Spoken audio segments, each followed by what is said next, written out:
ನನ್ನ ಸುಲಭವಾಗಿ ಯಾಮರ್ಸಕ್ಕಾಗಲ್ಲ. ಪ್ರೀತಿ ಅಂತೆ, ಕಾಳಜಿ ಅಂತೆ. ಈ ಜೊತೆ ಯಾರ ಬಲೆಗೂ ಬೀಳಲ್ಲ.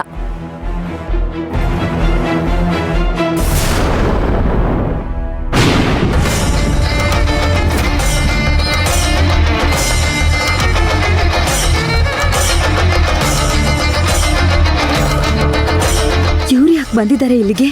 ಒಂದ್ ವೇಳೆ ಅವತ್ತು ಶ್ರೀರಾಮ್ ನನ್ನನ್ನ ಮೀಟ್ ಮಾಡಕ್ ಹೋಗ್ತಿದೀನಿ ಅಂತ ಮನೆಯಲ್ಲಿ ಹೇಳ್ಬಿಟ್ಟೇನಾದ್ರೂ ಬಂದ, ಅದಕ್ಕೆ ಇವರು ಅವತ್ತಿಂದನೇ ಅವ್ನ್ ಕಾಣ್ತಿಲ್ಲ ಅಂತ ನನ್ನನ್ ಕೇಳಕ್ ಬಂದಿರ್ಬೋದಾ?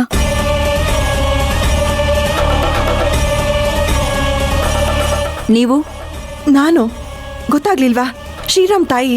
ಅದ್ ಗೊತ್ತು, ಆದ್ರೆ ಯಾಕಿಲ್ ಬಂದಿದ್ದೀರಾ ಅಂತ ಕೇಳ್ತಾ ಇರೋದು. ಈಗಾಗ್ಲೇ ನನ್ ತಮ್ಮನ್ ವಿಷಯ ನಿನ್ ಕಿವಿಗ್ ಬಿದ್ದಿರುತ್ತೆ.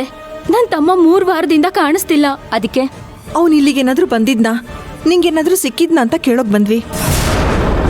ಅಂದ್ರೆ ಇವ್ರಿಗೆ ಅವ್ನು ನನ್ನನ್ನ ಮೀಟ್ ಮಾಡಕ್ ಬಂದಿರೋ ವಿಚಾರ ಗೊತ್ತಿಲ್ಲ ಅಂತ ಆಯ್ತು. ಈ ವಿಚಾರನ ಹೀಗೆ ಗೊತ್ತಿಲ್ದಿರೋ ತರಾನೇ ಮುಂದುವರಿಸ್ಬೇಕು.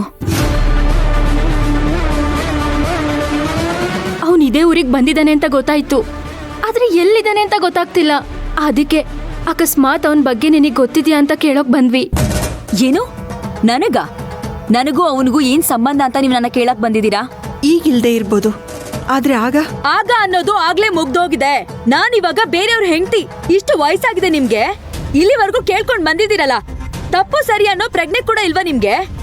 ಇದೆಯಮ್ಮ, ಆದ್ರೆ ಏನ್ ಮಾಡ್ಲಿ, ಮಗ ಕಾಣ್ತಿಲ್ಲ ಅನ್ನೋ ದುಃಖ ನನ್ಗೆ ಎಲ್ಲಾ ಕಡೆ ಹುಡ್ಕೋ ಹಾಗೆ ಮಾಡಿದೆ. ಎಲ್ಲರ ಹತ್ರ ಮಾತ್ ಕೇಳೋ ಹಾಗಾಗಿದೆ. ನೀವ್ ಎಲ್ಲಾದ್ರೂ ಹೋಗಿ ಏನಾದ್ರೂ ಕೇಳ್ಕೊಳ್ಳಿ, ಆದ್ರೆ ಇಲ್ಲಿಗ್ ಬಂದು ನನ್ನ ಹತ್ರ ಕೇಳ್ತಾ ಇದೀರಲ್ಲ, ಅದ್ ನೀವು ಮಾಡ್ತಾ ಇರೋ ದೊಡ್ಡ ತಪ್ಪು. ನೀವಿಬ್ರು ಒಂದು ಹೆಣ್ಣಾಗಿ ನನಗ್ ತೊಂದರೆ ಕೊಡ್ತಾ ಇದ್ದೀರಲ್ಲ, ನಿಮಗ್ ನಾಚಿಕೆ ಆಗಲ್ವಾ?